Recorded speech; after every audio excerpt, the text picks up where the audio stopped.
Good morning, friends. હું છું doctor Chintan Shah and today I am going to talk about colon cancer. Colon cancer એટલે આંતરડાનું cancer, which is one of the common cancers in men and women in our country. What are the risk factors? તો ઓછા ફાઇબરવાળો આહાર એટલે કે low fruits and vegetable intake, high process food એટલે કે packet foods and red meat, આ એક કારણ હોય છે. Second is obesity, મેદસ્વીતાપણું, which causes insulin resistance and inflammation leading to risk of colon cancer. Third, genetic એટલે કે વારસાગત તમે જે જીન્સ તમને મળ્યા છે એના કારણે થતું કેન્સર.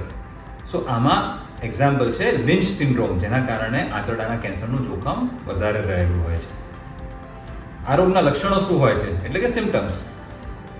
સો ઓલ્ટર્ડ બોવેલ હેબિટ એટલે કે તમારે કુદરતી હાજતની પ્રક્રિયા બદલાવી, ક્યારેક કબજિયાત થવા, ક્યારેક ડાયરિયા થવા.